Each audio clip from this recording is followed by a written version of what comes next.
All right, today we're diving into one of the biggest mysteries out there, consciousness itself. But we're not just talking about being aware of the world around you.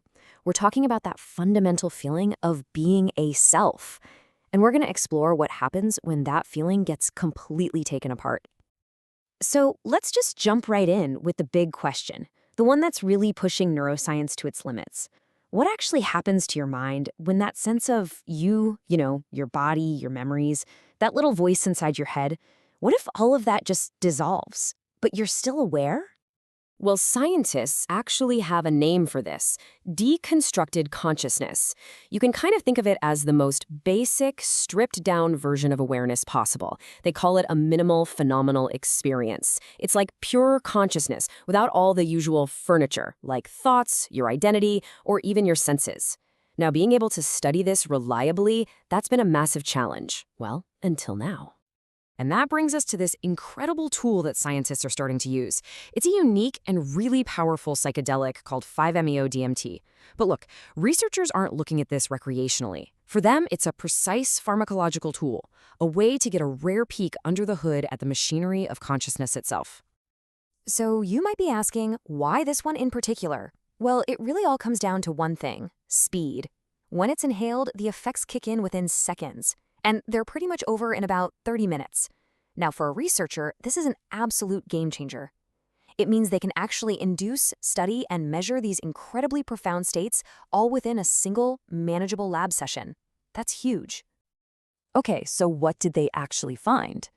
By conducting these super detailed interviews right after the experience, they were able to map out this whole dynamic journey. And it turns out, it's not just one single static state. Nope. It's more like a progression, a trip through several totally distinct phases. So let's walk through them together. All right, so the journey can unfold across these 6 potential phases. You've got a rapid onset, a sense of immersion or merging, an abstract phase, a peak experience they call everything/nothing, then the reconstitution where the self comes back, and finally, an afterglow. Now let's break down what each of those actually feels like. To really make this tangible, let's hear directly from someone who went through it. One participant described the very beginning like this. It was like something was crumbling. It opened up to something big and enormous. I mean, wow, that just perfectly captures that initial feeling, doesn't it? And that experience, that's exactly what the researchers cataloged as the onset. And this wasn't just a one-off thing. A huge majority of people, we're talking 86% of participants, reported this. It's a super rapid dissolving or shattering of your normal world, affecting your body, your vision, and your thinking mind all at once. Okay, so from that shattering onset, some people then moved into a totally different state. Here's how one person put it. I didn't really exist as a person, like I was the emotions and the energy.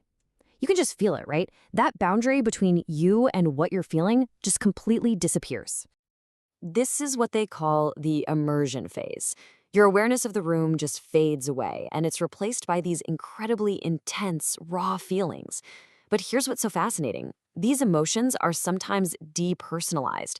That means they aren't tied to your personal life story.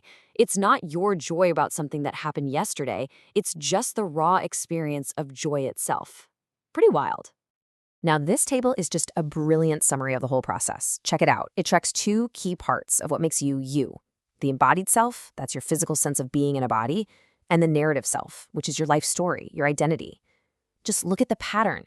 You can see how both of them are present at the start, then they get reduced, then they're just gone at the peak. And then step by step, they come back online.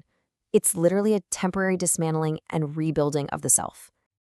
Okay, but all of this is leading somewhere. It's building up to the most profound, the most mysterious part of the whole journey. This is the peak experience, which the researchers gave this perfect paradoxical name, the everything/nothing state. Just listen to this description. It's absolutely incredible. I was not there.